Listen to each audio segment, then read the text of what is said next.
Hi everybody, it's me, William from GangStalking Canada. Today I'm going to explain the Organized Stalking program the best I can.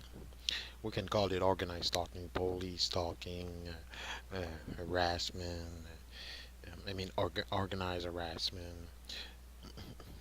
but it's mostly known under the name of gang stalking, which I think it's not the proper name. I will go over many aspects of this program briefly on each of them. In this presentation, there is clip videos and I will comment sometimes. There is multiple parts of this presentation, so I will put the links on the other parts. Of the other parts in the description. By the way, if you don't know about this program or it's the first time you hear about it, please be open-minded. How are you planning to learn something if you already know everything? And feel free to make your own research on the subject. Here it's a couple of clip videos of targeted individuals who reported their stalking or harassment to the news or media. Or maybe you sensed it, that feeling that you're being watched. The state has laws against stalking on the books, making it a felony. What if police don't recognize it? And what if it's a complete stranger who's bothering you? Tonight, Joe Conger and the I-Team investigates.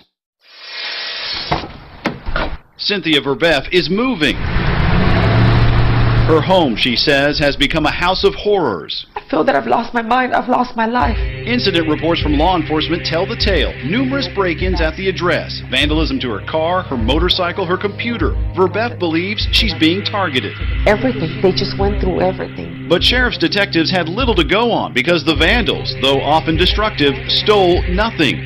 Even from her portable safe, drilled into and torn apart, the contents, the jewelry, remained untouched. Verbeff says her troubles didn't start until she met these two men. One would become her ex-boyfriend, the other was his partner in a San Antonio pain clinic, Dr. John Hall. Very first time I met him, we went to his house on 4th of July, and he told me that because I was already there in his house, I would be the next victim, that I was going to be stalked. Verbeff found the doctor's prophecy to be correct. She suffered months of oddness. Coming in through the front door, and I touch the doorknob, and it just falls into pieces. Lights left on, doors open, furniture moved, her clothes dryer disassembled. Her friends say they noticed the strange happenings. They tell the I-Team they even witnessed a gas oven left turned on. As soon as you walk in the house, you'd smell gas in the house. So the whole house smelled from gas. So immediately turned it off and opened up the doors, but I mean, that thing doesn't just turn on by itself, and it had been running for a good length of time. Or the time Verbeff and a friend say they were stalked at a mall. I saw him following us to several stores, and I would see the man close to us, looking at us. The girls had the presence of mind to snap a photo with their phone. Verbeff says all these happenings culminated in an assault. The 39-year-old believes someone drugged the food in her home and returned later to rape her. I know something happened to me because a woman knows. She filed a report and was briefly hospitalized with signs of sexual assault. Dr. Hall says what Verbeff describes is known as gang stalking. Indeed, he writes about it in his book, A New Breed, Satellite Terrorism in America. Verbeff is not alone. Others in San Antonio have contacted the I-Team and described similar types of occurrences. The urine arsenic is above normal. We shouldn't have arsenic. Linda Johnson says someone poisoned her water supply with heavy metals in northwest San Antonio. Then there's her story about the bracelet that went missing, then reappeared. Police, she says, have stopped listening to her. And like Verbeff, she too believes she's been sexually assaulted, although she never filed a police report. I've gone to doctors many times, and I've been to the Rape Crisis Center for counseling, yes. Many of these so-called victims of what Hall describes as gang stalking meet up on the internet, finding comfort and information from others who say they too suffer from electronic stalking, mind control, and even rape. Loosely defined, gang stalking is where organized groups target and harass unwilling victims to the point of paranoia, leaving the victims to deal with skeptical family members and skeptical law enforcement. This isn't stalking done by a former spouse or former boyfriend or someone that's disgruntled at you, but stalking that's being done by total strangers in an organized fashion. And some internet links take you here to the book mentioned earlier, written by Dr. John Hall. The book is fact. It's not a book of fiction. What I've wrote about is an isolated story here in San Antonio. Dr. Hall says it is a story about himself and the harassment and rapes his ex-girlfriends allegedly suffered beginning in 1996. Dr. Hall believes the people behind it are well-organized operatives using government satellite technology to terrorize him and other victims. All voicing the same complaints: organized stalking, weird electronic disturbances going on in their homes.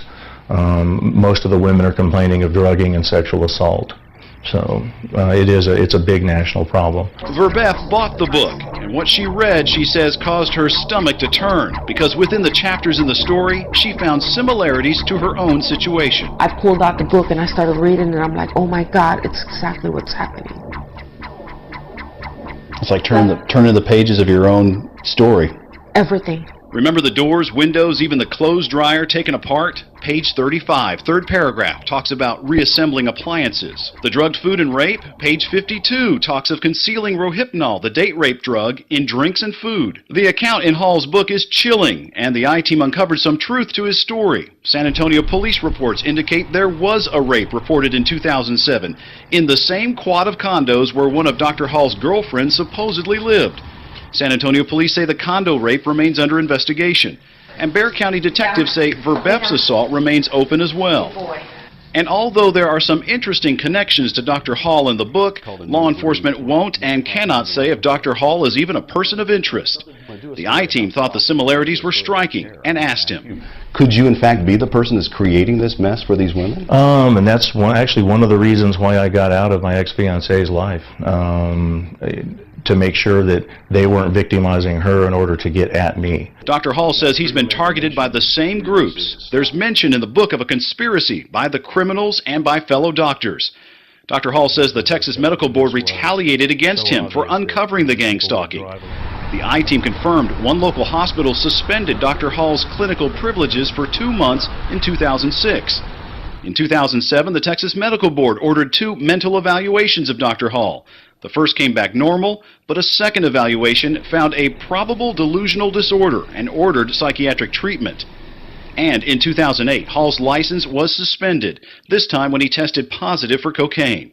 In the book, he explains the operatives drugged him with cocaine periodically. Dr. Hall's medical license has since been reinstated. If you look nationwide, almost everyone that complains of this eventually gets sent to a psychiatrist. The psychiatrists don't look into the technology. They don't do any research into whether or not any of this is possible. With his book published, Dr. Hall is taking his message nationally. He's appeared on cable TV shows. Thank you so much, Dr. Hall. Late night radio. And our guest tonight, Dr. John Hall. And even has his own radio program in the works. There have been several people in my midst, obviously, that have been victimized, but if you look at it on a larger scale, it is a national problem as well. Dr. Hall says the problem is gang stalking, seeking to victimize innocent women and sully his reputation for exposing them. For the I-Team, Joe Conger, KENS 5 Eyewitness News. Dr. Hall's belief is that we all face some sort of terrorism in our lives that is mostly unseen and deadly. He contends criminals are tapping into our government surveillance systems to gain access to our lives and minds. As for the alleged rapes mentioned in that story, no one has been charged, but both San Antonio Police and Bexar County Sheriff's deputies say they continue to investigate.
A 58-year-old woman who has filed several lawsuits against local, state, and federal officials wants to be Louisville's next mayor. She claims there's a widespread conspiracy to keep her quiet. So who is Connie Marshall? Steve Bergen attended her news conference today. Joins us live now with more. Steve.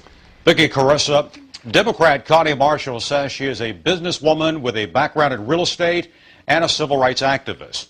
She's presently unemployed. Marshall believes there's a campaign on behalf of some corrupt officials to sabotage her campaign. I have no ties to the special interests.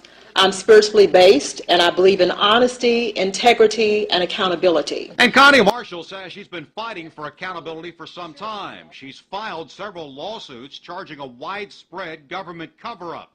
And that's one of the reasons she contends she's been assaulted 150 times. I have been assaulted on a regular basis through electromagnetic technology. That includes microwaving, infrasound, VA satellite. One lawsuit was filed against Louisville Gas and Electric, charging the utility with torturing and tormenting Miss Marshall by turning lights and other electrical appliances off and on. I've had about maybe 4 or 5 TVs destroyed. I've had about 7 telephones or more, computers, fax machines, all of these things destroyed. She claimed an electric current coming through a telephone caused her to have a paralyzed feeling. The LG&E suit was dismissed with prejudice as frivolous. Marshall also sued the U.S. Attorney, Governor Beshear, the sheriff, and police chief, claiming government waste and fraud, racism, physical and mental assault, and illegal incarceration. Earlier this month, she sued federal judges. That suit accuses them of participating in or willfully allowing gang stalking.